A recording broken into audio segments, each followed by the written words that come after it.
All right, strap in, everyone, because today we are going deep on a source that has been shaping strategic thinking since Sun Tzu's Art of War. You've probably heard of it. Oh, yeah. Maybe even skimmed a few chapters. But today's deep dive is all about extracting those golden nuggets of wisdom. Those golden nuggets. That go way beyond the battlefield. That's right. So, Yeah. what's fascinating to me is how this ancient text can be applied to modern day challenges. Absolutely. Whether you are leading a team, negotiating a deal, or even just trying to outsmart your cat who has figured out how to open the treat cupboard. Well, that's a different kind of warfare. Sun Tzu kicks things off with laying plans, and I was struck by how he dives right into the moral law, which sounds a bit philosophical for a military treatise. Yeah, it might seem a little unexpected. Right. But this concept is absolutely fundamental to Sun Tzu's philosophy. Yeah. He's arguing that having your people, your team, truly believing in your cause is crucial to success. Yeah. Without that unity of purpose. Unity of purpose. You're already on shaky ground. Like, if you are all rowing in different directions, you aren't going to get anywhere. That's a perfect analogy. Yeah. Think of it like this. Imagine a startup where the employees don't believe in the product. Okay. It doesn't matter how brilliant the technology is. Right. If the team isn't united, the company is likely to flounder. Yeah, and then he expands on this by outlining the 5 constant factors, which are basically the key ingredients to consider when formulating a plan, right? These factors are like a strategist's checklist. Yes, like a checklist. Whether you're planning a marketing campaign or an actual military campaign. Exactly. So let's break them down. Okay. We've already touched on moral law, right? The importance of shared belief in your cause. Yeah.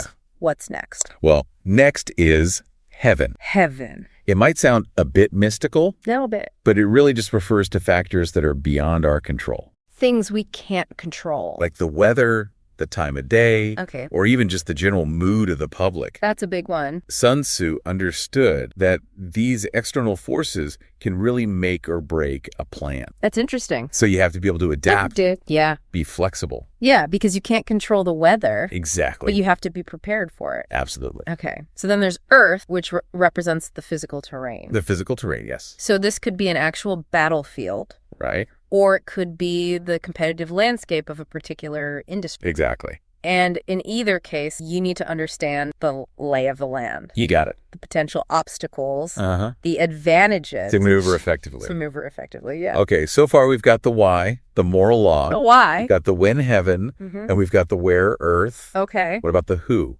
That's where the commander comes in. Commander. So Sun Tzu, he really emphasizes the qualities of a strong leader. Okay. Qualities like wisdom, sincerity, benevolence, courage, and strict. Quite the list. It is quite the list. He believed that a leader must not only be capable, but also inspire trust and respect among their followers. Trust and respect, those are key. Because if you don't have that, then you don't have anything. You're not going to get very far. That's right. So it's not just about barking orders. It's about leading by example. Leading by example, yeah. And fostering a sense of loyalty and shared purpose. Shared purpose, absolutely. Okay, and finally we have method and discipline. Method and discipline. Which covers the practical organization and logistics of any endeavor. Right. So this is about having clear structures, efficient processes. Yes. Well-oiled machine, so to speak. A well-oiled machine. I like that. So whether you're running an army or a business, you need to have your ducks in a row. You got to have your ducks in a row. Absolutely. And it's interesting to note that Sun Tzu places method and discipline last in his list of 5 constant factors. That is interesting. It's not that these things are unimportant. No, not at all. But rather that they are only effective when built upon that foundation of shared purpose. That's right. Understanding of the context and strong leadership. Strong leadership, for sure. It's like having a state-of-the-art race car. Okay. It's useless. Yeah. Without a skilled driver. Who knows what they're doing? Knows where they're going. Knows where they're going and why they're going there. And why they're going there, exactly. That's the key. Sun Tzu doesn't stop there. He goes on to lay out 7 considerations for forecasting victory. Oh, yeah. Which sounds like a pretty thorough risk assessment tool. It really is. So these considerations are all about evaluating both your own strengths and your enemy's weaknesses. Right. Sun Tzu starts by comparing the moral law on each side. Right. Who has the stronger belief in their cause? Who's got the stronger why? Then you assess the ability of the leaders.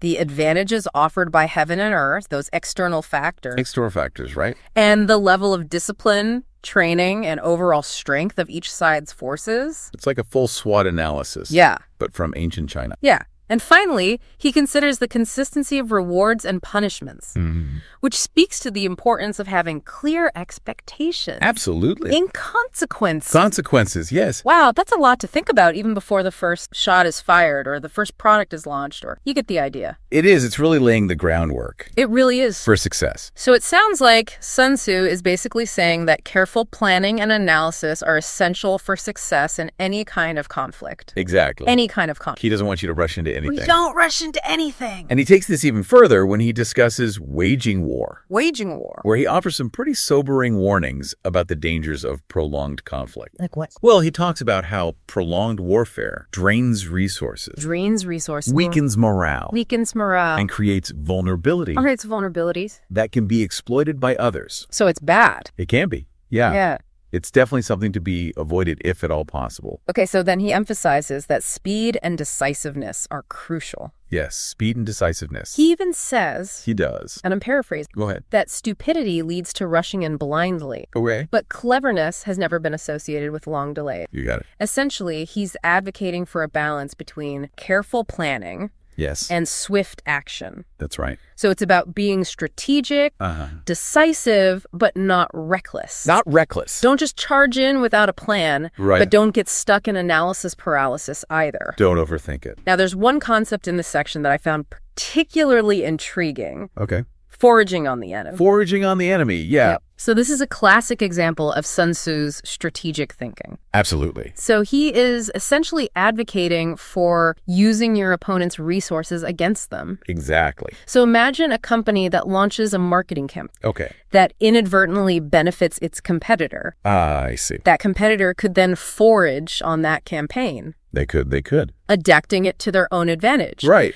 Essentially turning their rivals' efforts into their own gain. Yeah, very clever. Okay, I'm starting to see how this ancient wisdom can be applied to modern-day situations. That's the beauty of it. It's about being resourceful. Resourceful. Adaptable. And always looking for opportunities, even in the midst of challenges. Even in the midst of challenges, that's right. So how does Sun Tzu suggest we actually approach the enemy? Well, now this is where it gets really interesting, because in Attack by Stratagem, Sun Tzu drops a bombshell. Oh. He says the ultimate goal is to subdue the enemy without fighting. Without fighting. He argues that achieving this is the pinnacle of generalship. So how do you win without even engaging in battle? It's like winning a chess match before your opponent even makes a move. Yeah. It's all about strategy and outmaneuvering your opponent. Strategy, okay. Think of a high-stakes business negotiation. Okay. The most skilled negotiators don't just bully their way to a deal. Right. They anticipate their opponent's moves. Okay. Leverage their strengths.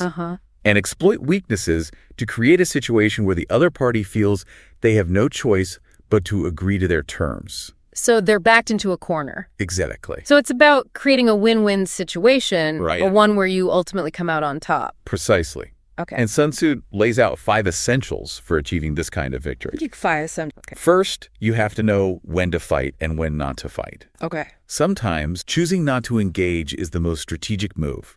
Think of a company choosing to focus on a niche market instead of going head-to-head with a dominant player in a crowded field. That makes sense. It's like choosing your battles wisely. Picking the fights you know you can win. Exactly. Okay, so what are the other essentials? Well, the second is the ability to handle both superior and inferior forces. Both, okay. A skilled strategist can adapt their tactics depending on whether they are the underdog or the front runner. So be adaptable? Be adaptable, yeah. Okay. Think of a small startup disrupting an established industry by using innovative approaches that the bigger companies haven't even considered. Okay, so we've got choosing your battle and adapting to your opponent's strength. Okay. What else? The third essential is unifying your team's spirit. Unifying. Ensuring everyone is on board with the mission and understands their role. So everybody knows what they're doing and why they're doing it. Okay, this goes back to the moral law we discussed earlier. Right. A united front is a powerful force. Yeah, because even the best laid plans will fall apart if your team isn't motivated or working together effectively. Absolutely. It's like a rowing team where everyone is pulling in a different direction. Yeah. You're not going to get very far. You're not going to win any races that way. Yep. The fourth essential is being prepared and exploiting your opponent's unpreparedness. So being ready. Be ready. When they're not. Exactly. Okay. This highlights the importance of planning, intelligence gathering, and anticipating potential challenges. It's like that old saying. What's that? Chance favors the prepared mind. I like that one. And finally, the fifth essential is having a capable leader who is free to make decisions without undue Yeah. Give your leaders the space they need to lead. Don't micromanage. Exactly. So it sounds like he's advocating for giving your leaders autonomy and trusting their expertise. That's right. Okay, so we've covered the 5 essentials for achieving victory without fighting. We have. But there's one famous quote from Sun Tzu that we can't ignore. Which one is that? If you know the enemy and know yourself, you need not fear the result of 100 battles. Ah, yes, a classic. A classic. That quote goes to the heart of Sun Tzu's philosophy. So what does it mean?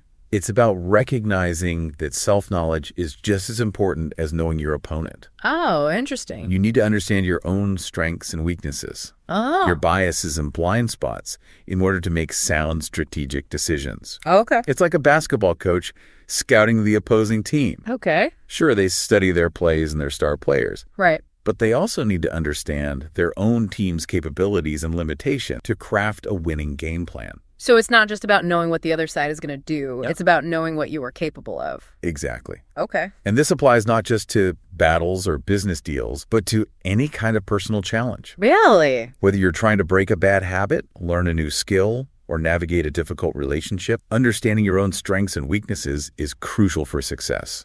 So know thyself. Know thyself, yes. Now let's dive into the next section of The Art of War, where Sun Tzu gets into the nitty-gritty of tactical dispositions and energy. All right, let's get into the tact. This is where Sun Tzu's writing gets really vivid and metaphorical. He does love his metaphors. He does. He uses powerful imagery to illustrate his point. What? Comparing a well-organized force to a grindstone smashing an egg, for example. Okay. To highlight the importance of focusing your strength against your opponent's weak points. So it's not always about brute force, but about using your energy wisely and strategically. Exactly. Yep. It's about maximizing your impact by directing your efforts where they'll be most effective. Okay. And Sun Tzu goes on to discuss the concept of combined energy. Combined energy. Using the analogy of rolling logs or stones gathering momentum. Okay. He's saying that a unified force moving together with a common purpose can become an unstoppable force. So like a snowball rolling downhill. Yes, exactly like that. It starts small, but as it gathers momentum, it becomes more and more powerful. An unstoppable. Okay, and speaking of momentum, yes, Sun Tzu also emphasizes the importance of speed and decisiveness. Absolutely. He understood that hesitation and delay can be fatal, especially in fast-moving missions. They can. But he also cautions against recklessness. Right. Distinguishing between stupid hate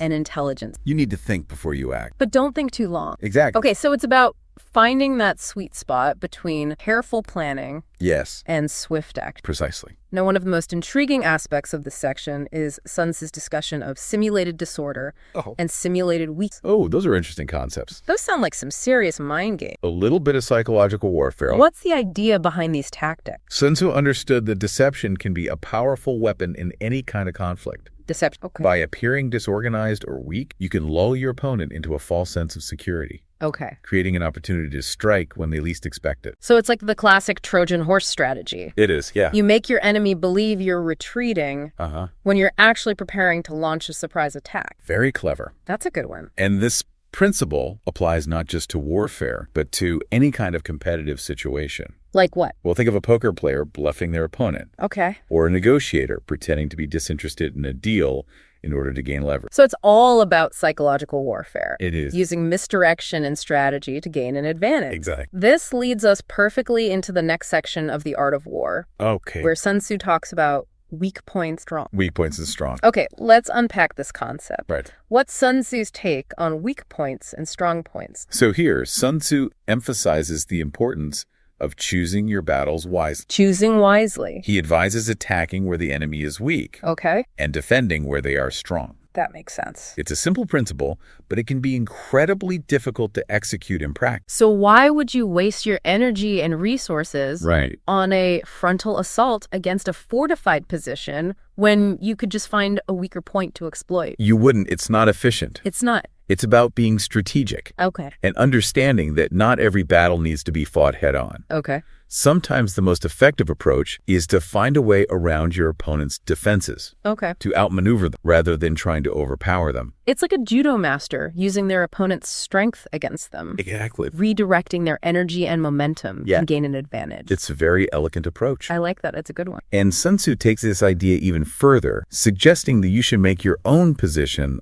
unassailable. Unassailable. Forcing the enemy to make a mistake. Okay. This is about patience and discipline, waiting for the right moment to strike. So you're basically a fortress. You are a fortress. And you're waiting for them to come to you. You're waiting for them to make a mistake. Okay, and then when they do, you capitalize on that. And this ties in beautifully with his emphasis on secrecy and surprise. Secrecy, surprise. I like it. He stresses the importance of knowing the enemy's plans. Okay. While keeping your own hidden. Hidden, okay. The more you know about your opponent and the less they know about you, the greater your advantage. It's like a game of chess where you're constantly trying to anticipate your opponent's moves while keeping your own strategy concealed. It is very much like a game of chess. And speaking of strategic movement, Sun Tzu delves into maneuvering and the 9 situations. Maneuvering, yes. This section of the art of war is all about the art of deviation. Deviation, okay. Using indirect routes and tactics to outmaneuver the enemy. It's not always about brute force. Oh. Sometimes it's about being a little bit more clever. Outsmarting them. Outsmarting them, exactly. It's like that classic boxing strategy. Float like a butterfly, sting like a bee. I like that. You need to be agile, adaptable, and unpredictable if your opponent off balance. And this brings us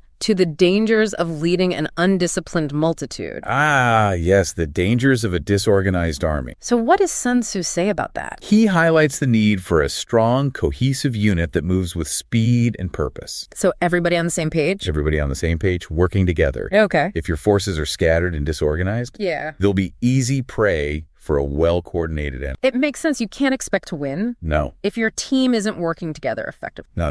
It's like trying to build a house with a bunch of people running around doing their own thing. Yeah. You'll end up with chaos, not a cohesive structure. And no house. That's right. So to that point, Sun Tzu also talks about the use of signals and banners. Signals and banners. Emphasizing how communication and coordination are vital in the chaos of battle. So being able to communicate effectively on the battlefield absolutely is key. You need to be able to convey orders clearly and efficiently to maintain control and ensure everyone's on the same page. Clear communication is key in any kind of team effort, whether it's a military operation or a creative project. I agree. Everybody needs to be on the same page. I do. And understand their role. Absolutely. Okay, and that brings us to the 9 situations. The 9 situations. Which are essentially different types of battlefields and strategic scenarios that a general might encounter. Different challenges, different terrain. So these are like case studies in strategic thinking. Exactly. Okay. The 9 situations, dispersive, facile, contentious, etc. Okay. They represent a spectrum of challenges. Okay. And Sun Tzu explains how a skilled general adapts their approach to each situation. Adapts. Using different tactics and maneuvers to gain an advantage. So being flexible. Being flexible, adapting to the situation. Okay. That's what it's all about. It sounds like Sun Tzu is emphasizing the importance of flexibility. He is. And adaptability. Yes. Being able to read the situation and adjust your strategy accordingly. Right, because no 2 battles are the same. So you can't rely on a one-size-fits-all approach. You can't just have one plan. No. And that's it. You need to be able to adapt. You need to be ready for anything. Sun Tzu understood that warfare, like life, is full of unexpected twists and turns. Like life. The key is to be prepared for anything. Okay. To be able to think on your feet and adapt to changing circumstances. So let's dive into a few of these 9 situations. All right, which one would you like to start with? Let's start with dispersive ground. Dispersive ground, okay. What does Sun Tzu have to say about that? This refers to a situation where you're fighting in your own territory. On your home turf? On your home turf, yes. Okay. And Sun Tzu's advice here is surprisingly simple. Don't fight. Don't fight. Your goal is to avoid a decisive engagement. Okay. Preserving your strength. And allowing the enemy to exhaust their resources as they venture further into your land. So you're letting them tire themselves out. You're tiring them out. Okay. You're drawing them in. It's like playing defense on your home turf. Exactly. Knowing the terrain better than your opponent. Knowing the terrain, knowing the landscape. And using that knowledge to your advantage. That's the key. Exact. And then we have facile ground. which is when you've penetrated into hostile territory, but not too far. Okay. Here, Sun Tzu advises against halting your advance. So keep moving forward. You need to maintain momentum, pressing your attack and keeping the enemy off balance. Don't give them a chance to regroup. So it's about striking quickly and decisively before the enemy has a chance to regroup and organize their defenses. Precise. Okay. And then we have contentious ground, which describes a situation where control of the territory offers a significant advantage to either side. Ah, contentious ground. Sun Tzu's advice in this situation is to avoid attacking directly. Interesting. Why is that? Wouldn't you want to seize that territory if it's so important? It might seem counterintuitive, but Sun Tzu argues that a direct assault on contentious ground could lead to heavy losses. Okay. And a prolonged stalemate. So it's not worth it. Not in the long run. Okay. Instead, he suggests trying to lure the enemy out. Lure them out. Creating an opportunity to attack them on more favorable terms. So it's a bit like a game of cat and mouse? It is. Trying to outmaneuver your opponent and draw them into a trap? Exactly. A classic example of Sun Tzu's emphasis on strategy over brute force. And speaking of strategic maneuvering, let's move on to open ground. Open ground, all right. What's Sun Tzu's advice for this type? Well, open ground offers freedom of movement for both sides. Okay. Making it difficult to control the flow of battle. So it's a bit of a wild card? It can be, yeah. Okay. Sun Tzu advises against trying to block the enemy's path directly. So it's about being fluid and adaptable. Fluid and adaptable, yes. Responding to the enemy's movements rather than trying to dictate them. Exactly. So you have to be able to think on your feet? Think on your feet, be ready to react. Okay. On open ground, you need to be able to move quickly and decisive, exploiting any openings or weaknesses that appear. It's like playing a game of tag on a wide open... I like that analogy. You have to be nimble, anticipate your opponent's move,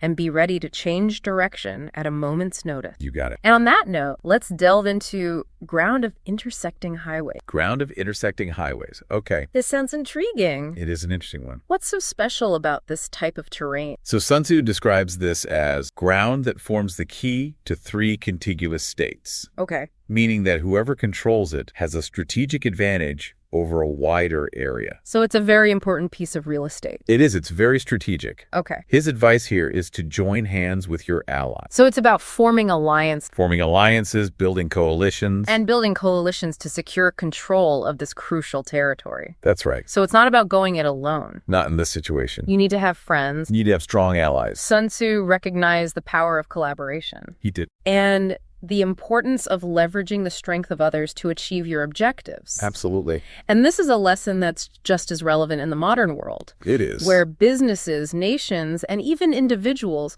often need to work together to succeed. Collaboration is key. It's like that saying, if you want to go fast, go alone. If you want to go far, go together. I love that quote.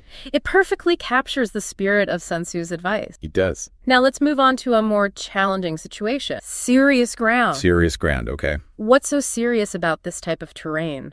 Well, this describes a situation where an army has penetrated deep into hostile territory. Okay. Leaving a number of fortified cities in its rear. Oh, so they're surrounded. They are. It's a precarious position. Yeah. Because your supply lines are stretched thin and you're surrounded by potential threats. So it's like being stuck between a rock and a hard place, deep in enemy territory with limited options for retreat. Exactly. Not good. Not a good situation to be in. And in this situation, Sun Tzu's advice might seem counterintuitive. Okay. He suggests gathering in plunder. Plunder. What does that mean? It means taking what you can from the conquered cities. Like looting? Yes, but it's not about greed or mindless destruction. Okay. Sun Tzu argues that you need to utilize the resources of the conquered territory. Okay. To sustain your forces and prepare for the inevitable counterattack. So you are using their resources against them. You are using everything at your disposal to survive. So it's about being pragmatic and making the most of the situation. Being pragmatic, being resourceful. Even if it means taking what you need from the enemy. Sometimes you have to do what you have to do to survive. Okay, that makes... Now what about difficult ground? Difficult ground, all right? What's so difficult about it? This refers to terrain that's challenging to navigate. Okay. Mountain forests, rugged steeps, marshes, and fen. Not easy to move through. No, it's slow going. Okay. Sun Tzu's advice here is simple. Keep steadily on the march. Just keep moving. Keep moving forward. Don't stop. Don't stop. Don't get bogged down. So it's about persevering through adversity and not allowing the difficult terrain to bog you down. That's the idea. Okay. On difficult ground, your goal is to keep moving forward, even if progress is slow. Okay. The longer you stay in a vulnerable position, the more likely you are to be attacked. It's like that saying, the only way out is through. I like that. You can't let the challenges stop you. You have to keep pushing forward, even when it's tough. That's the spirit. Now let's move on to a situation that's even more precarious. Hemmed in ground. Hemmed in ground, okay? This sounds ominous. It can be a dangerous situation. What's so dangerous about hemmed in ground? Hemmed in ground is when you're trapped in a narrow space with limited options for retreat. So you're trapped. You're trapped. You're surrounded. It's like being caught in a bottleneck. Exactly. Where a small enemy force could potentially overwhelm a much larger army. That's the danger. Okay, so it's like being backed into a corner with your back against the wall and limited room to maneuver. You've got it. Not good. Not good at all. No. And in this situation, brute force is unlikely to be effective. So what do you do? Sun Tzu advises resorting to strategy. Stratagem. What does that mean? It means using deception, trickery, and unconventional tactics to outmaneuver the enemy and escape the trap. So it's time to get creative. It's time to think outside the box. And think fast. Think fast. That's right. Okay. You have to use your wits and cunning to overcome a seemingly impossible obstacle. And that leads us to the final and most desperate of the 9 situations. Desperate ground. Desperate ground, the last stand. This is where it all comes down to the wire. This describes a situation where your only option for survival is to fight. There's no other way out. You've reached a point of no return, and there's no possibility of retreat. So it's a fight or die scenario. Essentially, yes. Okay. But Sun Tzu points out that even in these dire circumstances, there's still a chance for victory. Really? How is that possible when all hope seems lost? He argues that soldiers who are placed in desperate straits will often fight with a ferocity and determination that they wouldn't otherwise possess. So they find strength they didn't know they had? Exactly. Adrenaline kicks in? When there's no other option, they'll summon their courage and fight for their lives. It's like that saying, necessity is the mother of invention. I like that. Or in this case, necessity is the mother of courage. Very good. So even when facing seemingly insurmountable odds, there's always a glimmer of... There's always hope. A chance to turn the tide through sheer willpower and determination. That's the human spirit. This entire section on the 9 situations has been incredibly insightful. It's a fascinating exploration of different strategic challenges. It's amazing how Sun Tzu systematically analyzes these different scenarios and offers tailored advice for each one. He was a brilliant strategist. It really highlights the importance of being adaptable and able to think strategically in any situation. Absolutely. No 2 battles are the same. That's right. So you can't rely on a one-size-fits-all approach. You need to be able to read the situation and adapt your strategy accordingly. And while his writings were focused on warfare, yes, the principles he outlines have applications far beyond the battle. Absolutely. They offer timeless insights into leadership, strategy, and the nature of conflict itself. Insights that are still relevant today. So as we move toward the end of our deep dive, I'd love to touch on a few more key takeaways from The Art of War that have really resonated with me. All right, let's hear them. One thing that really struck me is how Sun Tzu emphasizes knowing yourself as well as you know your enemy. Yes, self-awareness is crucial. It's not enough to simply study your opponent. Right. You also have to understand your own strengths and weaknesses. You have to know your own limitations. Imagine a CEO who's brilliant at developing innovative products, okay, but terrible at managing people. I see. If they don't recognize that weakness and delegate those responsibilities, it could cripple the entire company. It could. It's about playing to your strengths. And recognizing your weaknesses. Exactly. It's like going into a negotiation without understanding your own bottom line or your walkaway point. Yeah. You're setting yourself up for failure. You're not going to get the best outcome. And Sun Tzu also stresses the importance of planning and preparation. Planning is key. He believed that victory is often determined before the battle even begins. He's basically saying that failing to plan is planning to fail. Exactly. He saw meticulous planning, intelligence gathering, and careful consideration of all factors as essential for success in any field. Any field, not just war. Think of a successful product launch. Okay. It doesn't just happen overnight. It takes a lot of work. It requires market research, product development, marketing strategy, and meticulous execution. So it's not just about having a great idea, but about laying the groundwork and putting in the work to bring that idea to fruition. It's about having a plan and executing it effectively. Now, one more takeaway that I found particularly fascinating is Sun Tzu's emphasis on deception and the element of surprise. Deception can be a powerful tool. He talks about creating simulated disorder and simulated weakness to mislead the enemy, and stresses the importance of keeping your plans hidden until the last possible moment. It's about keeping your opponent guessing. It's like playing poker. Yes. You don't want to reveal your hand too early, or your opponent will know exactly how to play again. You have to keep your cards close to your chest. Exactly. And this applies not just to military strategy or games, but to negotiations, business deals, and even personal relationships. Okay, but let's be real for a second. Okay. Not everyone is comfortable with the idea of deception. I understand that. It can feel a bit, well, morally ambiguous. It can, but it's important to note that Sun Tzu's concept of deception isn't about lying or cheating. Okay. It's about being strategic, about using misdirection to gain an advantage. Okay. Think of a magician creating an illusion. They're not trying to trick you. They're simply using their skill and knowledge to create an experience that is both entertaining and unexpected. So it's more about being clever than being dishonest. Exactly. Okay, that's it. It's about being smart, resourceful, and adept, not about being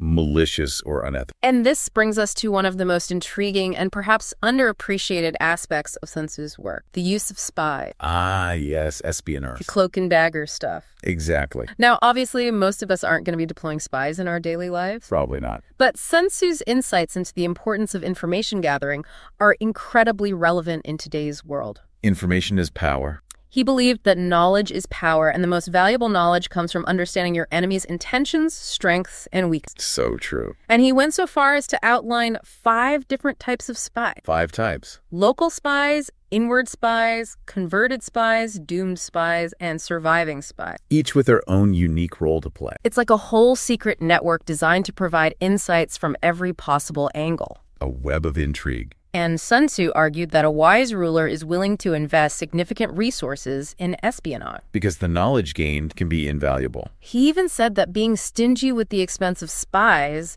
is the height of inhumanity. He really believed in the importance of intelligence. But how does this translate to our modern world? It's about recognizing the importance of information gathering in any competitive situation. So, like doing your research. Doing your research, gathering intel, understanding the landscape before making a move. Okay. Whether you're negotiating a business deal, launching a new product, or even just navigating a complex relationship, having accurate and timely information is essential for making informed decisions. It's about being proactive in seeking out information. Absolutely. Rather than just relying on what's readily available or what others tell you. Don't just take things at face value. It's about asking questions, observing carefully, and developing a network of trusted sources who can provide insights and perspectives that you might not otherwise have. That's how you get a true understanding of the situation. And that, I think, is one of the most enduring lessons of Sun Tzu's Art of War. What's that? Knowledge is power. Knowledge is power, absolutely.